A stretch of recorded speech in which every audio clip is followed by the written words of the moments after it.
Have you ever pondered the myth of Persephone, the tale of a vibrant goddess whisked away to the underworld? This is no ordinary tale.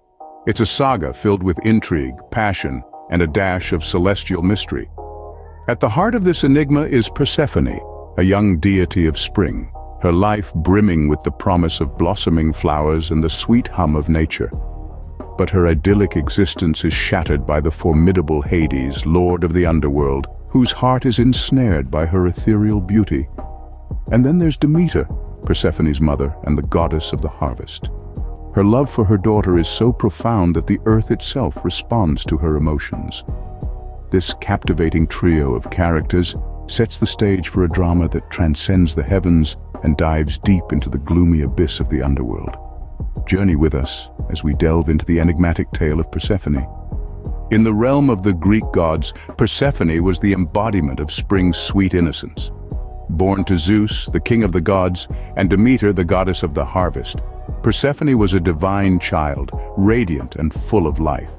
Her early days were filled with laughter and joy as she roamed freely, playing amid the vibrant flowers and lush green meadows. This idyllic existence mirrored the season of spring, which Persephone herself came to represent in the pantheon of Greek gods. As the goddess of vegetation, she held a vital role in the divine order of things. Every bud that bloomed, every seed that sprouted, every leaf that unfurled was a testament to Persephone's influence. She was the unseen force that breathed life into the earth after the cold grip of winter had passed. She was the promise of renewal, the herald of life's resilience, and the embodiment of nature's endless cycle. But Persephone was more than just a symbol. She was also a young goddess with a spirit as bright and cheerful as the season she represented. Her laughter echoed through the valleys, her joy spread like the blossoms of spring. She was a beacon of light, a breath of fresh air, a burst of color in a world ruled by gods and goddesses with their complex personalities and their often tumultuous relationships.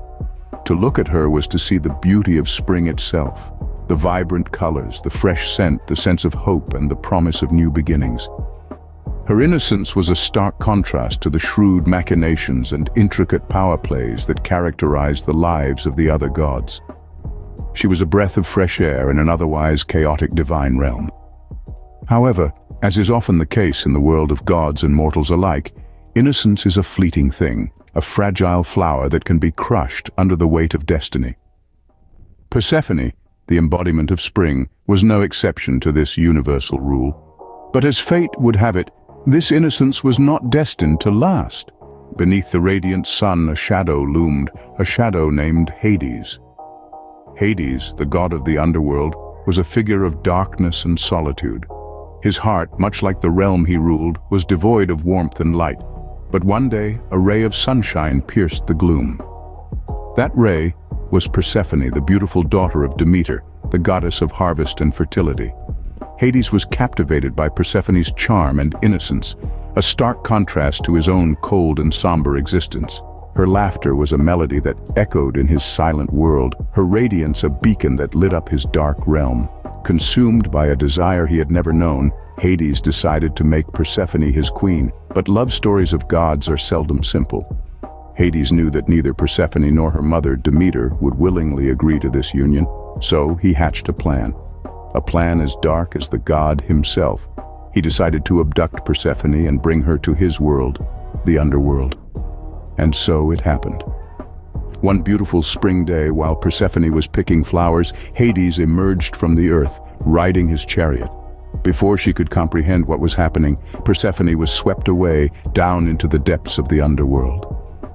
Back on earth, Demeter was engulfed by despair. Her beloved daughter, the joy of her life, was gone.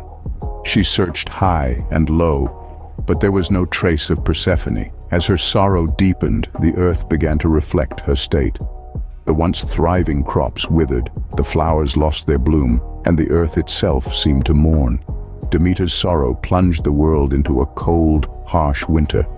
The vibrant colors of spring were replaced with the stark white of snow. The earth was silent, waiting, hoping for its lost daughter to return. In the blink of an eye, spring's radiance was snuffed out, replaced by winter's chill. The abduction of Persephone was not just the story of a god's obsession, but also a tale of a mother's despair and the birth of seasons as we know them today. Suddenly, Persephone found herself in the heart of the underworld, the queen of a realm she never desired. Imagine being yanked away from the sunlit meadows you've danced in, to reign over a world of shadows and specters.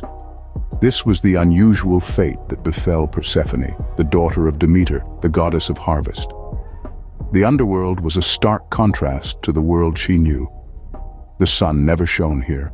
Instead, the eerie glow of ethereal fires lit the realm. The air was heavy with the sorrow of souls who had crossed over from the land of the living. Instead of blossoming flowers and verdant fields, there were the gloomy shades of the departed and the chilling silence that only the dead can keep. Yet Persephone was not a mere prisoner in this realm of the dead. She was its queen, the consort of Hades, the god of the underworld. She sat on a throne alongside him, ruling over the souls of the departed. She was the bridge between life and death, an unwilling mediator between two starkly different worlds. And in this role, she found a sense of purpose. Though initially reluctant, Persephone gradually grew into her role, understanding the importance of her new station. She became a beacon of solace for the departed souls, a soft touch of empathy in a realm devoid of mortal warmth. The underworld started to change under her reign, reflecting a touch of her grace and benevolence. Yet her heart was always torn. For half the year, she would reign as the queen of the underworld. But when the earth bloomed with life, she would return to her mother, to the world of the living, a reminder of the impermanence of life and the inevitability of death. And so, Persephone ruled the underworld, her heart torn between two worlds. The tragic queen of the underworld, a symbol of life amidst death, a paradox that echoes the eternal cycle of existence. She was, and forever will be, the embodiment of the delicate balance between life and death. In her despair, Demeter brought forth a winter that seemed to have no end. The earth fell silent, the fields turned barren, and the once vibrant world lay shrouded in an endless frost. The spectacle of sorrow moved even the mighty Zeus, the king of the gods, who was stirred into action by the relentless winter. Zeus, realizing the gravity of the situation, decided to intervene. He approached his brother Hades, the lord of the underworld, and proposed a compromise. A negotiation, a delicate dance of power between two formidable gods, ensued. The stakes? The fate of Persephone, and unbeknownst to them, the rhythm of life on earth. Zeus proposed a partial release. He suggested that Persephone should spend part of the year in the realm of the living and the remainder in the underworld with Hades. The proposal, while far from ideal, was a necessary compromise to restore balance in the world. Hades, though initially resistant, eventually agreed to Zeus's proposition, marking the beginning of a cycle that would forever influence the rhythm of life on Earth. The agreement dictated that Persephone would ascend from the underworld to join her mother, Demeter, during the warm months, bringing with her the bloom of spring and the abundance of summer. However, as the air began to chill, she would descend back into the underworld, marking the arrival of fall and the onset of winter. This cycle, this rhythmic dance of ascension and descent, gave birth to the seasons. The joyous reunion of mother and daughter ushered in the warmth of spring and the bounty of summer, while their inevitable parting brought about the melancholy of autumn and the desolation of winter. The seasons became a testament to Persephone's journey, a poignant reminder of her dual existence.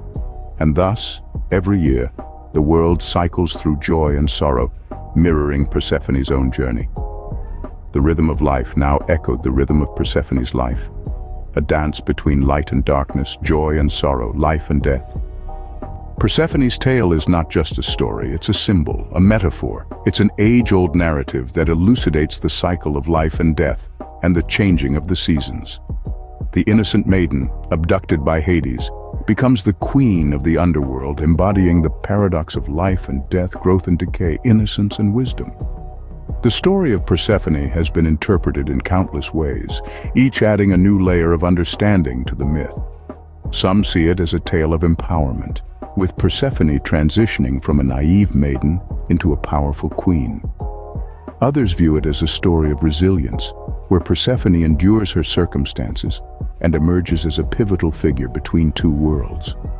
The influence of this myth on Greek culture cannot be overstated.